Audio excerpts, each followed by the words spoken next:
we're back in North Kakalaki, y'alls. We had left, went to Pennsylvania. And by the way, this is the Solomon Project, where it's not how much you make, it's how much you keep that counts. I better get rid of this gum before I start chewing in your ear. Yeah. It's a habit. So I chew sugarless gum a lot. Because sugarless gum helps in my prevention of allowing plaque to build up along my gums. And on occasion I use gum chewing to kind of help keep me awake sometimes. See, in this trucking business, your sleep pattern is impacted greatly. And you're doing a lot of sitting down, and you're dealing with road rage, and it's taxing on you.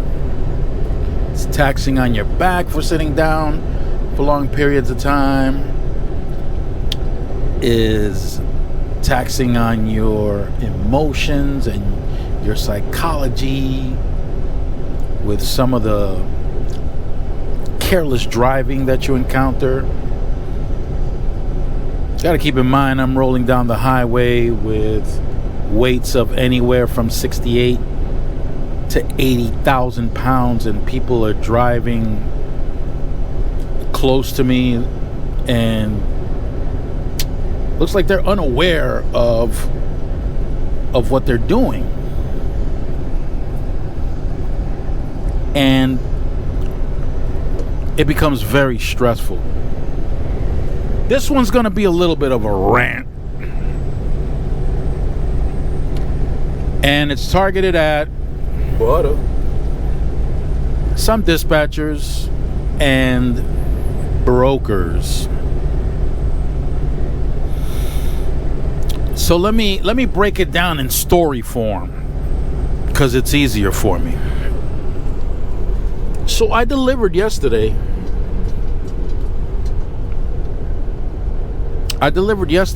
To a supermarket chain.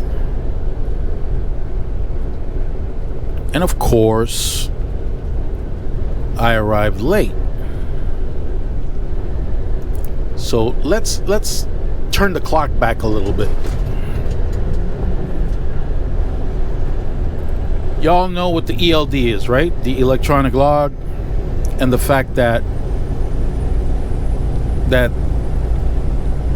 our time is monitored.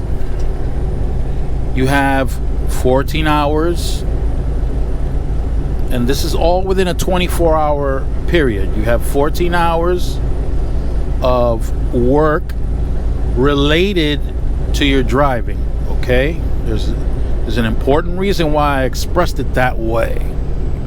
So you got 14 hours in relation to your driving. Within those 14 hours, you're allowed to drive for 11 hours.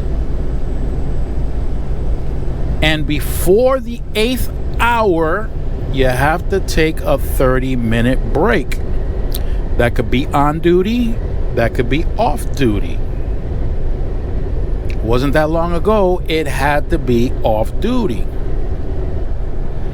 Excellent. So I arrive at the delivery in Pennsylvania to that supermarket chain, arriving there late. And they were kind enough to stamp that on the paperwork. But here's the thing. When I went to pick up the product that was going to that supermarket chain, the place where I was picking up, that's called the shipper, And you guys were with me when I was pulling away from the shipper. You guys saw the video while I was pulling out of the shipper's lot. I arrived at the shipper. The pickup was for 3 p.m. I arrive at 2:30, I want to say 2:34. At 2:34. It's an odd little spot to get to. You got to turn down this narrow road to get to the entrance. And sometimes you don't know if your GPS is accurate or not, but we're going. We're still following the GPS. We're going down this narrow road. And I'm looking to the left because my GPS is indicating that the entrance is to the left. And I see this big old warehouse. And it makes me feel at ease. Because, yeah, that looks about right. The GPS is telling me that I have maybe, I don't know, 3 city blocks to get to the entrance. And I'm looking to the left and I see this big old warehouse and the area surrounding the warehouse. And it looks about right. And I get to where the entrance is. I turn into the entrance and I get these instructions. It was kind of like a head scratcher because the instructions were that I had to go through, continue going to the exit, make an immediate left after the exit, and then an immediate right, and then another immediate left, get on a scale, and go check in over there. All right. I'm still on time now. I'm still on time.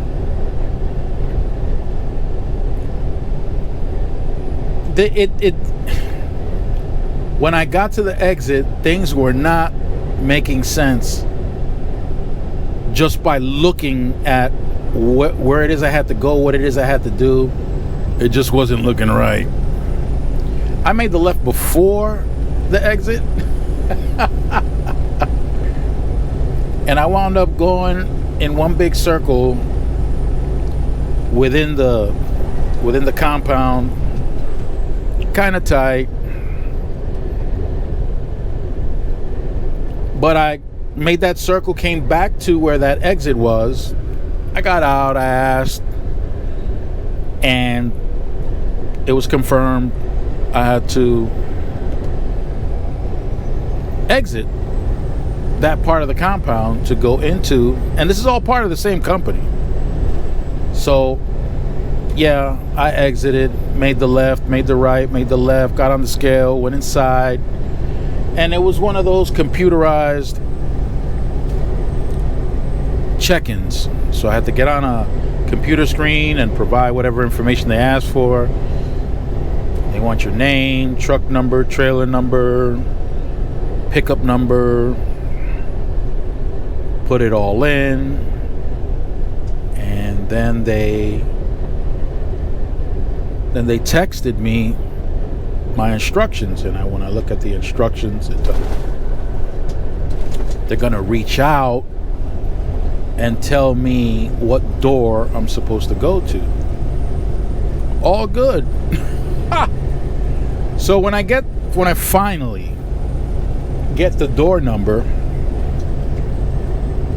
I start creeping over to where the docks are in that same building where I had to check in. It was door number 7. Great. And I get to door number 6, and after door number 6 there's door number 5, 4, 3. You get what I'm saying? There's no door number 7 there. Okay.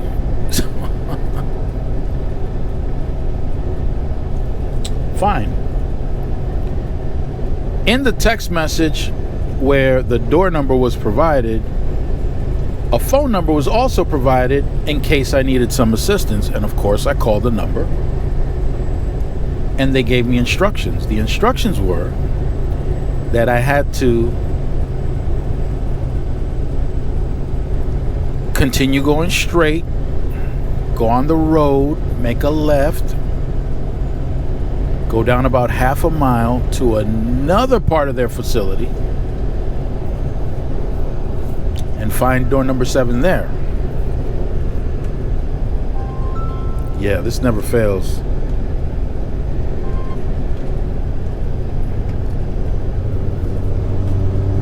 And I did just that. All this to say that the entire process took more than 2 hours. 2 hours of my drive time. Well, not so much of my. Well, yeah, at that point it was 2 hours. It actually took more because I didn't include, when giving my dispatcher the information as to what was going on, I didn't include the time when I arrived to the actual facility, but didn't check in right away because of the confusion.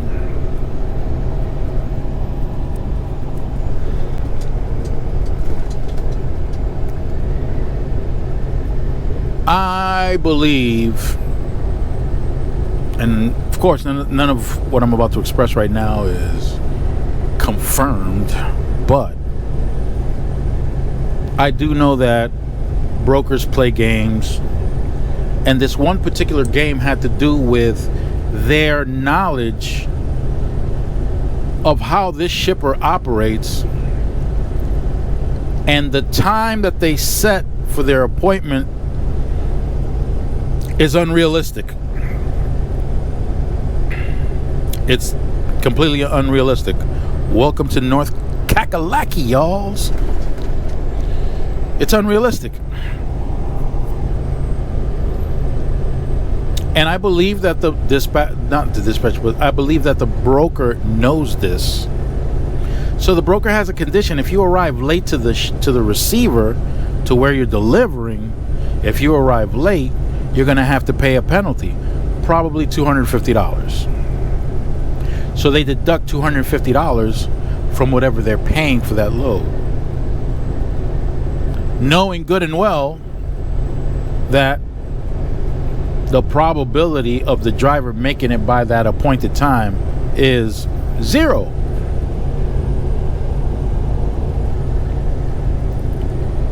When the dispatcher or whoever is booking the load sees the amount that the broker is paying for the load, of course they grab it,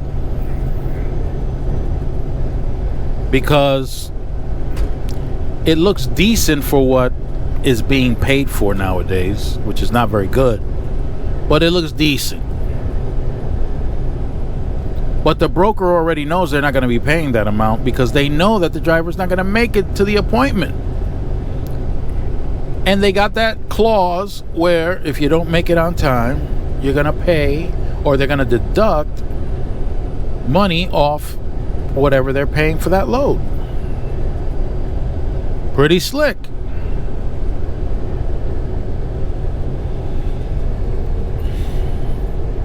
Now, here's a complication that occurs, and right now, the way things are going,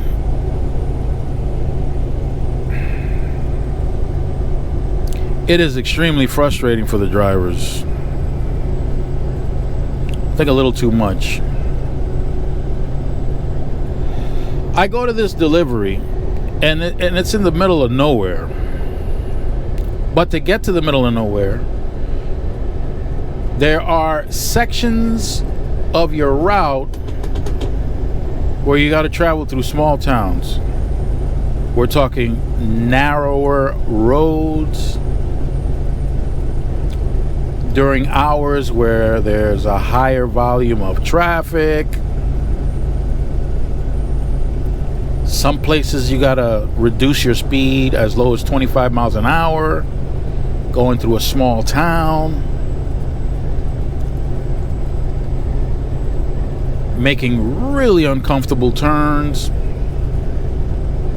You finally get to this location, and then there's a mix-up as to the procedure at that facility, and you wind up waiting longer than you have to because the instructions you got after they finished loading was one thing, when in reality you could have finished the process sooner, maybe half an hour, 45 minutes sooner. What am I talking about? Well, the instructions were, now that you're backed into the door, now that you checked in, they're gonna send you a text message so that you can pay the lumper. After you're done paying the lumper, you gotta wait for them to let you know when the paperwork is ready so that you can come pick up your paperwork so that you can leave. Well, that wasn't the case. The case was, as soon as you got the green light notifying you that they were done unloading at the door where you were docked into, you can go and pick up your paperwork. You didn't have to wait for another message letting you know that the paperwork was ready. No, once that light was green and you paid for the lumper, you can go pick up your paperwork. So I sat at the door for an extra half hour, 45 minutes, waiting for that other message. Finally, the guy came out, handing me the paperwork, and he admitted that sometimes day shift and night shift don't necessarily convey the same message. Okay, cool. Got the paperwork. Also, on my way out, I already got the information for my next pickup. Wonderful. I'm in the middle of nowhere. What does that mean? It means that as I'm looking at my dashboard and there's an indication that I'm extremely low on fuel, that the light is already on, letting me know that I better get some fuel real quick. I happen to be around an area where there's no truck stops. So I start heading toward the location where I got to go pick up. Again, winding roads, narrow roads, some different speed limits, sometimes 35, sometimes 55, sometimes 45, up and down, twists and turns. And I'm looking at my GPS to see if hopefully I'm going to run into a location where I can go ahead and fuel. Nothing. Now I got a detour. I got to put into my GPS a location where I can get fuel. Now the detour is ridiculous because now I got to drive away from where I got to go pick up in order to get fuel. I was 40 miles away from my pickup. Now I'm 80 miles away from my pickup. More time wasted, but I had no other choice. I was warned by the previous driver to the same truck that I had to be extremely careful with the fuel gauge on this truck, because it tells you one thing, but you actually have less than what the truck is telling you.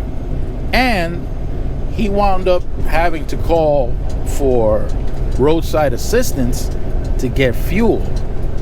And the fuel, when you get it through roadside assistance, is like double or triple the amount that you would get at a truck stop. And the company will not be happy about that. So I had to make my way through this twisting and turning and up and down this roller coaster of a roadway to get fuel so I can go to the pickup. So I get to the pickup, I've used up a lot of time, and I get to the pickup. I don't see anybody there. I see some cars there, but where I'm situated, I see a lot of lights off. I don't see any movement. Things are looking crazy. And the amount of hours that I have. Oh, by the way, finally, I notified my night dispatcher to let them know about the situation while I'm waiting, because I had to leave a message about that. While I'm waiting for the dispatcher to call me back, I'm shut down, I'm off duty, I'm ready to wait for the morning for this pickup. And I got a knock on my door, and it happens to be one of the employees inside the warehouse letting me know, hey, you need to come over here through this door, check in, all this other good stuff. I was happy, and I did just that. I was assigned a door, got in the door, got loaded, got my paperwork, signed off what I needed to sign off on. And I'm leaving now. I'm very aware of the hours that I have left and the distance that I have to travel. And there is no way that I'm going to be able to travel that amount. And I wasn't all that concerned, because on the information that was provided, there was no appointment time. So I'm under the impression that I'm good. Now that I'm driving, my main concern is getting past Washington, D.C. And because if you've never driven through Washington, D.C. during daylight hours, and even beyond daylight hours, you can drive through Washington, D.C.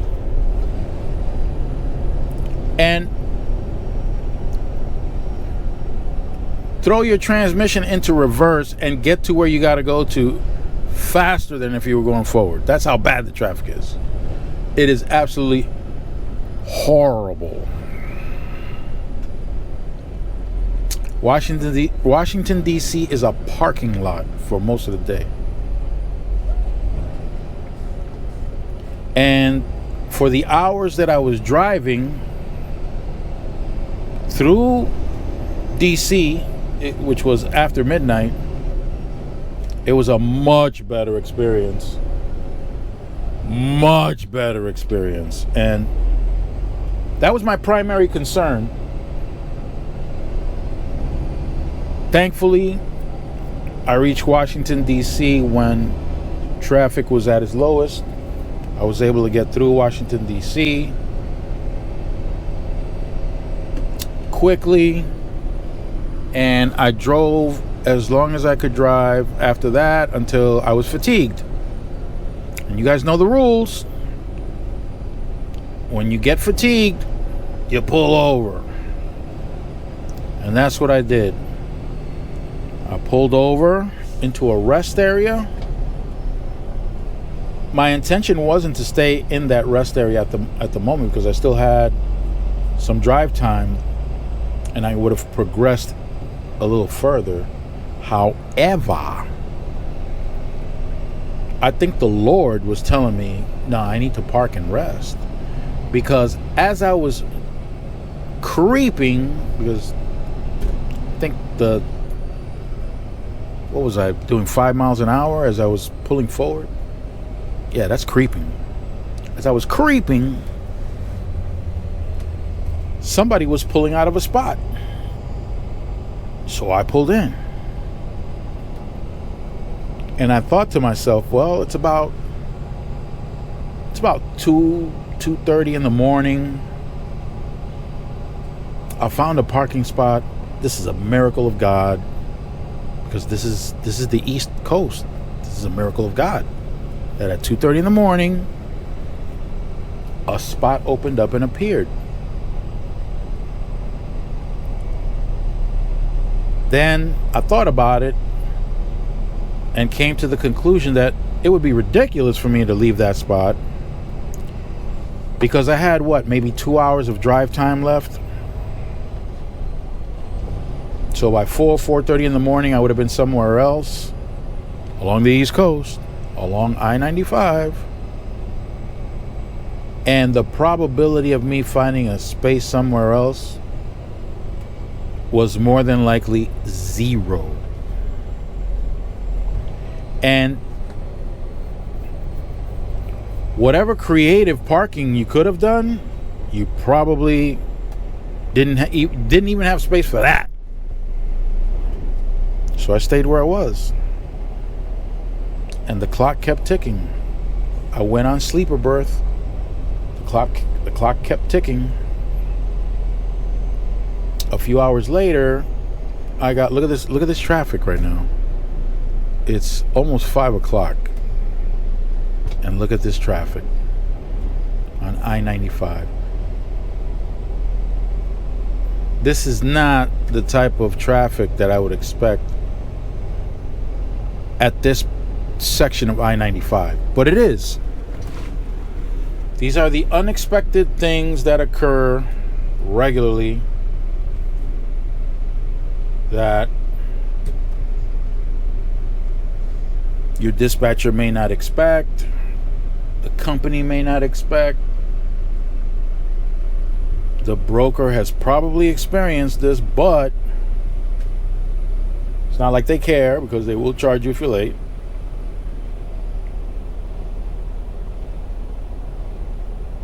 Going back to what I was saying.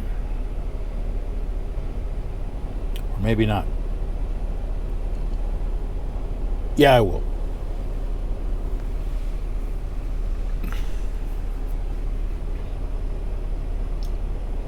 I'm still low on fuel after I leave, after I do the full 10 hours. After the 10 hours, I do my pre-trip inspection. And your pre-trip inspection, if you're doing it somewhat complete, will probably take you about anywhere between 35 and 40 minutes. So you got to add that on to your travel time.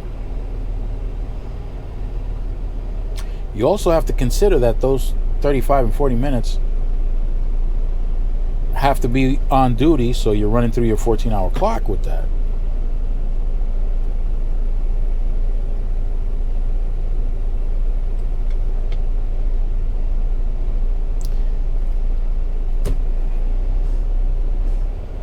Now what do? You get a phone call from the broker, and the broker is asking you for an estimated time of arrival, an ETA, and you tell them.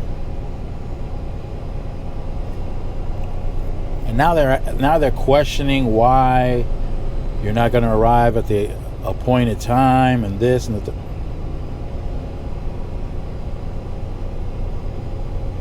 As a driver, you start to question whether the person on the other end of the line is sane or not. Because the first thing that I wonder, me personally, is whether or not this person has any clue as to how the hours of service work.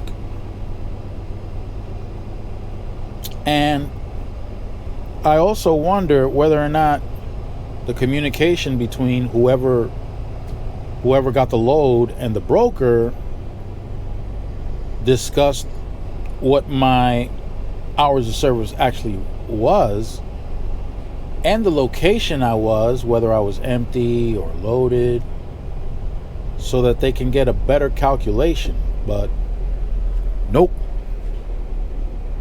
There's obviously none of that going on. And And it's always to the broker's favor.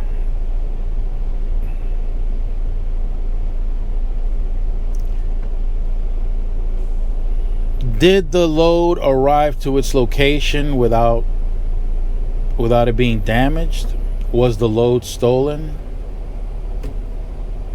Because there's a lot of thievery out here. And not only that, when there's an accident, or when especially when there's a rollover, and the product in the trailer is scattered throughout the highway, damaged and destroyed, that should be your concern.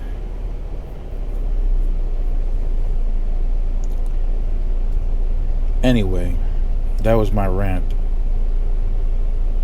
That was too long. But I'll have some more juicy rants about the industry in the future, probably. I think so. Well, stay fresh. Keep it profitable out there. Pay close attention to those circular deals in the AI industry. So I'll leave you guys with Kitty so that he can safely and Kitty, come get me. Arabam Dacia, seviyorum çift kalem aça. Göremedi kimseden fayda, işler